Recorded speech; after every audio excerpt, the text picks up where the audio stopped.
Hey you guys, welcome back to our channel. So I am going to be doing a part 2 to my first video, homeschooling or schooling from home. The first video was a little bit long, so I said, well, I'll just film it in a part 2. I will be now answering the questions from Facebook. So the first set of questions came from YouTube community tab. These set of questions are coming from my Facebook page. So I'm going to check out and see what all we had over here. So, okay, this says, how do you deal with people's negative comments about homeschooling? For example, about social exclusion. So the thing about homeschooling, if you are deciding to traditional homeschool, means you're pulling your kids out of public school and you're going to have them in a home setting using the curriculum you choose, doing that. You are always going to have people who support and people who don't support. I would say, remember your goals, remember why you're doing what you do, and it's not their permission you're asking for.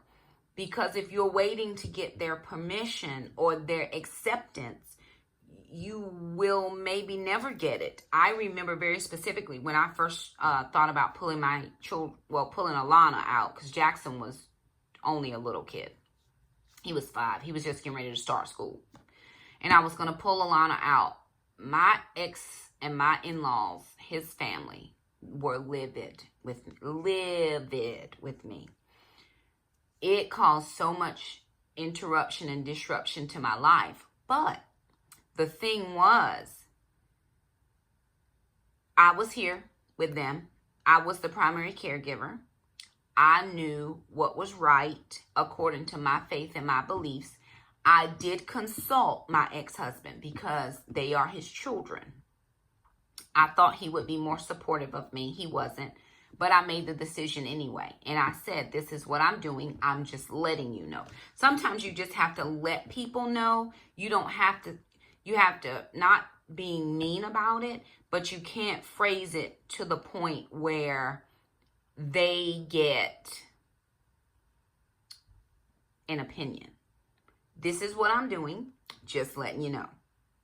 That right there is no room for discussion. And then over the years, what I had to do was show him and them that they still were involved. Every Taekwondo tournament, I'm posting videos.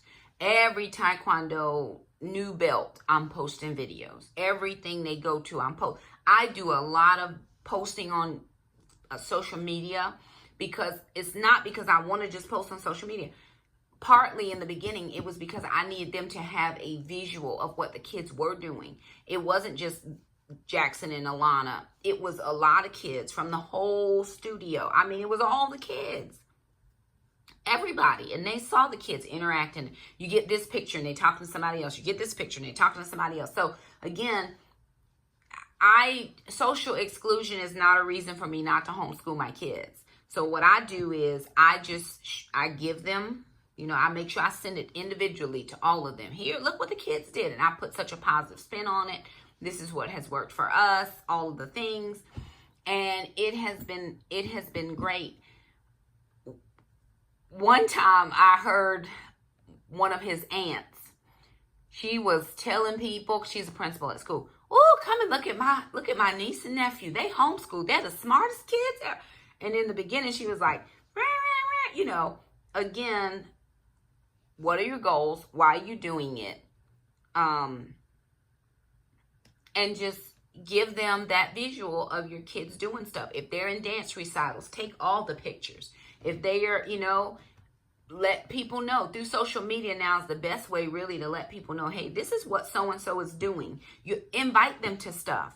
Invite them to all of the things. Have them call the kids and talk about it. Hey, what's going on? How things going? Blah, blah, blah. And my kids have been able to articulate, and they have heard the articulation in their voices. They have seen just how well polished my kids are and behave. Not that they're perfect. They're really not, because I see all the flaws. But they actually do a better job representing homeschool than I do. My kids do. And it's because they go to co-ops. They have been in this activity, that activity. I've given them an opportunity to be in all of those things. But to hear people's negative, see, that's not a part of what we're doing right now. And so, again, that's a boundary. We're drawing that boundary. You can think what you want, but please do not be free to speak that, because it doesn't do anything for what I'm trying to do. I either need you on my team or I need you to step off onto the sideline. That's just how it works out. Schedule plan ideas. How many hours a day is it okay for homeschool? Again, that all depends on what state you're in. I would say anywhere between 2 to 4 hours on a semi-hard day. Depending on what the concept is, it may take a little longer. Depending on what the concept is, it could take a little bit less. So have other things for them to do. We do all schoolwork first, and then it's the coloring, the art, the Legos, the, Xbox, Minecraft, it's the writing, and then they have activities, the acting lessons, taekwondo, cooking lessons. It's all of those things after. So your homeschool day may look a little bit different. Don't necessarily think you have to start it at 8 o'clock. Some kids do better just having a leisurely morning. Let me get started at 1, Mom. If you can work from 1 to 4, that's 3 solid hours. If they get it done that way, you just have to know your kids and what works best for them. Some kids are up at 6, they ready to go. My kids are not up at 6 and ready to go. They up at 6, but sometimes my kids do better. Their sweet spot is between 9 and 10. We just start. It doesn't take us about 2 or 3 or 4 hours at max. We're done. They could be done in school at 1. They're done at 2. They're definitely done by 3:30 because it's time to move along to get ready for taekwondo. And if school is not done, we do not do it. We get school done first, and then we will go and do all the things. So, that's how you're going to have to find that sweet spot with your kids. If your state regulates hours, then you, of course, have to stay within those hours. If you outsource classes, like I have a friend, she lives in Charlotte area, and her kids, they're like a band. They all play something or more things than one thing. But she has them take Skype music lessons with a person in Tennessee. Every week, he calls in and they take their lessons. One plays the banjo, the electric guitar, they play the drums, we got the flute. I mean, they play it all. And so but if their schedule says, hey, I'm only available from 11 to 1, then you got to be ready for that if you're outsourcing that information. Online curriculums, it is so hard to tell other people what's best for them. When I was looking for curriculum, I needed it to grade for me. I needed it to give me flexibility to go back and reset assignments. I needed the flexibility to take projects out if I wanted them out. I needed the flexibility to schedule semester-wise. So that worked out for me.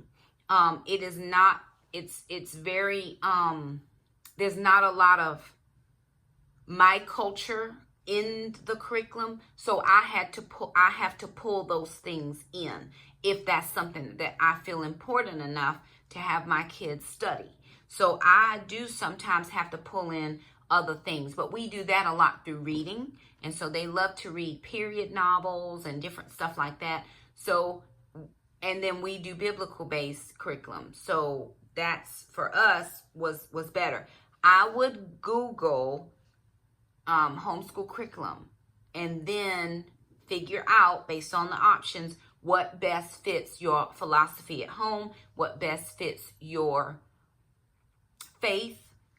If you are a faith-based mama family, what best fits your culture if you want to homeschool culturally. So that's how you have to decide. Free stuff, when we first started, we used Easy Peasy. That's a website. I know that there's a homeschool mama. Her name is Erica, and her channel is called My Busy Bees and Me. As far as homeschool curriculum and putting it out there, we get her reading book list for the year. And we go to the library and we get every book on the list. Erica has put so many great resources together. So if you're looking for a person to just kind of follow for a minute, Go over to her channel. She's Erica, My Busy Bees and Me. She also has a website, mybeesandme.com, mybusybeesandme.com, I think. She has 4 kids. I think her oldest is about to graduate and go to college, and I think he got scholarships. And then she has 2 girls and a little guy.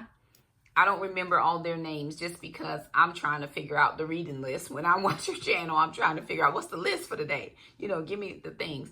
But she has a plethora of resources that are very, very helpful to any homeschool family. Let me see. There was one other question up here that I did want to answer. One of the questions is, how do you help your older students transition from teacher-led instruction to self-paced learning at home? I think a lot of that depends on what schedule you put in place. If you determine and really craft out, hey, we're going to do 180 days. Hey, that's how much time we have, or we got 90 days or 50 days or 20 days or whatever, and let them know between this time and this time, we have to get things done. And then you have to really allow them to get it done. You can't hover over. You do have to check and make sure that they're getting things done. Give them some responsibilities outside of school to see if they can do it on their own. Because some kids, honestly, it doesn't matter that they're homeschooled or not. They just need a lot of support. They need teacher support, mom support, family support to get it done. That's just how those kids are. Alana was my needy child. She needed me. Even now, and I don't do anything with her school as a general rule. She just likes me to be here sitting beside her, or she's close enough to sit beside me.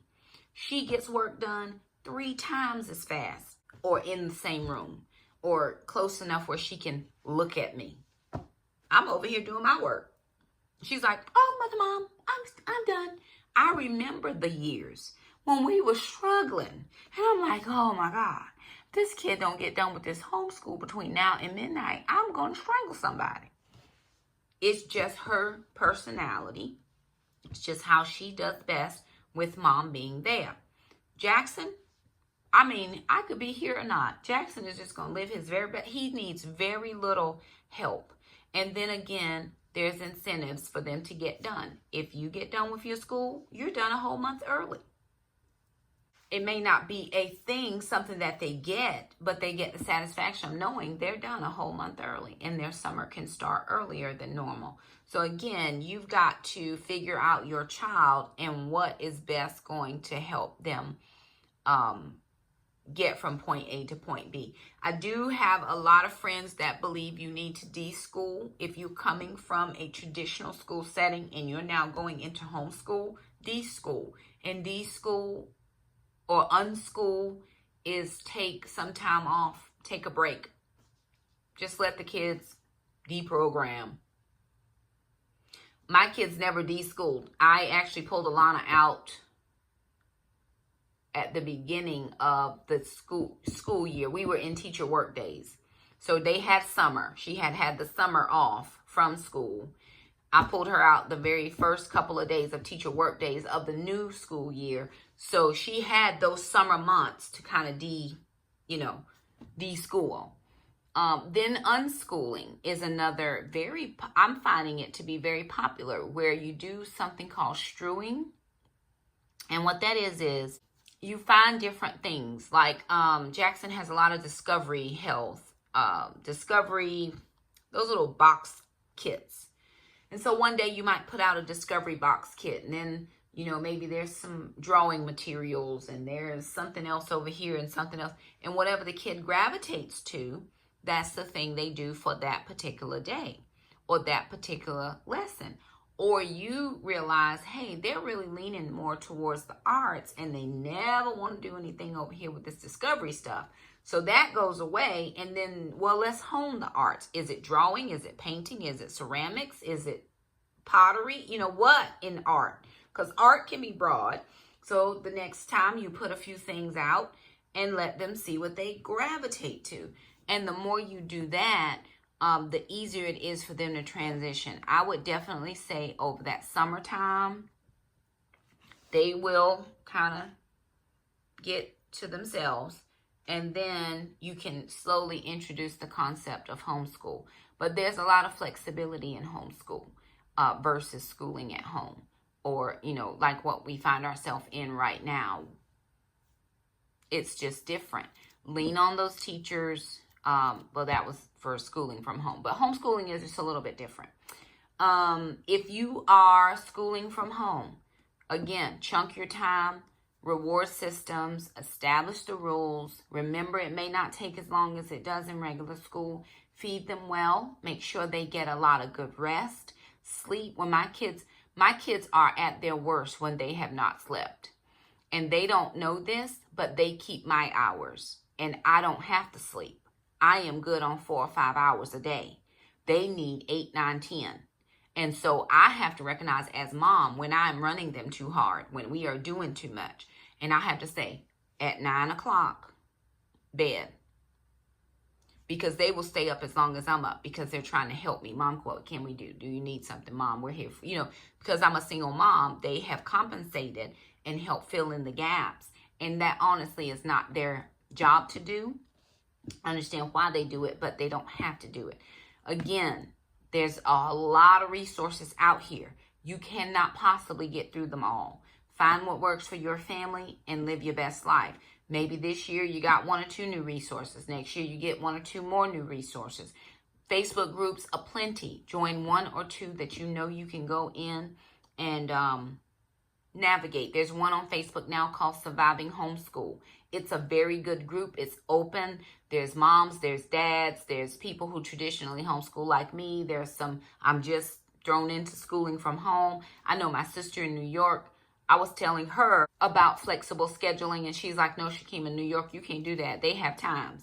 So if your systems have given you times, then you have to adhere to those times. Here we don't have that, but there they do. So, and then she's schooling 3 different ages. She's got a high school, my nephew is in 8th grade, I think. And then she has another one that's in elementary and then one that's in, you know, early elementary age. So that again is when I like Sarah's concept of, okay, I need this time for the big kid, this time for the little kid, this time. And then every other kid gets something else to work on, a free activity, a break time, a snack time. Give a kid a snack and you got at least a good 15 minutes to work with the older kid, right? When Jackson found the Art for Kids Hub on YouTube, he could work on an art project, whatever they're working on at the time. He's drawing a dog the other day. Hours. And you would think by that time he'd get tired of it and he's turning to something else. He's like finding his next video. And he has pages and pages of stuff. He's like, Mom, it's not very good. No, it's not very good today, but it will get better. You just keep at it. So that's his thing. Alana could write for hours. She don't need nobody. She don't want to talk. She don't want you to be in her space. She doesn't need nothing. She just doesn't. And, you know, find what they like and lean them in that direction. So it's all going to work out. There are plenty on my channel. There is actually, well, not my channel, but on my Facebook page, I did a Facebook Live video talking a little bit about homeschooling or schooling from home. Chunk your time. Don't expect yourself to do what the teacher does. If you need to communicate with the teachers, communicate. They are waiting for you to email them and saying, hey, can you help me? I know they're doing their stuff, but they're waiting to be there to support you as well. So find, you know, whatever times work for you to email them, they will get back to you within X amount of time. If your kids have to share devices. Now, in the county where I work, every student who needed one or requested one got their Chromebooks to take home. Some counties are not one-to-one. Our county is one-to-one. So those kids, their parents came by, picked up their Chromebook. They now are online. If you're working with one computer and you have to stagger your kids, okay? Which one of my kids needs to get their work done immediately? That's the one who gets the Chromebook first. The next kid, if they can kind of get started around 11, you know, they're slower in the morning to get moving. Okay, I've got the first kid done. Now I'll move to the next kid. So if you have to share a device, stagger the start. You know, this is my time. This is my time. So that would help as well. Schedules are good, but they need to be flexible. Allow for waking up late. Allow for a mental health day. Fun Fridays. Fun Fridays. Hey, listen, we're schooling until noon. And after that, it's outside, it's hiking, ride the bikes, it's whatever you can do that's going to be Fun Friday. Or, hey, let's all cook a movie night meal, right? Friday night is movie night. So we're doing popcorn. Okay, Barbara, you on popcorn. Brenda, you are on getting all the snacks. Bobby, you get the drinks. Dad, you get the pizza. Or everybody make their own pizza. And let's decide 1/4 of this pizza is pepperoni. 1/4 of this pizza is pineapple. And 1/2 is extra cheese. Child, you just did a whole math lesson. And them kids is like, yup. Then you're like, okay, let's slice the pizza in 8s. If Dad gets 2 slices, how much of the pizza did he get? You know, you can use anything for a homeschool lesson. We were making DIY wipes. And if I wanted my kids to know the exact bleach to water ratio solution, all we had to do was look it up. They measure it out. That's a little bit of chemistry. This much bleach to this much water. It's all school. It's all lessons. It's all learning. I did see something on my Facebook page, the last thing I'm going to share, which I really thought was so great. I have a friend. Her name is Benna. She has 2 twin grandgirls. They live in Virginia. She lives in North Carolina. So she showed on there where they had written her a letter and sent it in the mail. And right in that, handwriting, punctuation, parts of speech, and how to write a letter and address the envelope. All in, just because we're trying to practice all the skills. Everything doesn't have to be technology, and everything doesn't have to be paper and pencil. Find a good mix, balance of all the things that will be useful to your family. In the very beginning, I thought my homeschool had to look like somebody else's, but I had another good friend. Her name is Andrea Thorpe. And she said, Shakema, comparison is a killer to homeschool. She says, if you're looking at your school, comparing it to somebody else's, it'll kill your whole homeschool. My homeschool looks nothing like anybody else's. I am a full-time working homeschool mama. All the homeschool mamas want to get together for park day at 11 o'clock. We're never making that, ever, because I'm working, unless it's summertime. So I asked them, hey guys, you all know I'm single mom working. Will you just allow me to be a part of the group anyway? And then when I'm able to come and be a part of something, I can. They said, sure. And I'm a part of the group. Do I make a lot of stuff? Absolutely not. But they still include me in all the posts. I can see all the things. They ask, and anytime there is a single homeschooling mama or somebody that's thinking about homeschooling, they tag me. Well, Shakema does this. Shakema, can you explain this?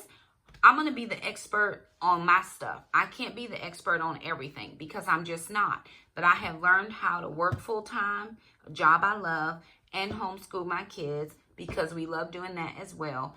And it works out for us. So do what works for you and your family, and only you and your family can make that decision. There may be times when you try something and it doesn't work, chuck it out and try something else. Or if you've put money into it, get all your money's worth and then try something else. Ask for help. There are plenty of homeschool veterans out there. Some people may just not ever tell you they homeschool because they don't want to hear the people and their naysaying. So just find your group, your tribe, your people, and say, hey, this is what I'm going through. Can you give me some support? In Maryland, I wish I lived in Prince George's County because there are 2 homeschool mamas in this one group I'm a part of. They are homeschool mama gurus. Like, I just want to be with them. And they have this big old co-op situation, and they teach a class and you teach something else, and the kids. I'm like, why can't I? Because I want to go and do. I live in North Carolina. So anyway, I just see their Facebook post, makes me happy, and we just live our best life. So anywho, there it is. Those were the couple questions that I had from Facebook. I do hope that I was able to give you some sense of hope. You can do this. It's not going to be the end of the world if they don't learn everything. Trust me, it will come back around again in review. Do the best you can with the kids. Let them do the best they can. Celebrate the little wins. If you got them all up and dressed today and sitting around the table, praise the Lord. Whatever your little wins are, and I promise you, when you celebrate the little wins every other day, every other win will seem great. So anywho, if you have any questions, let us know down in the comments below. If you like this video, thumb it up. Don't forget to subscribe, and we'll see you next time. Bye now.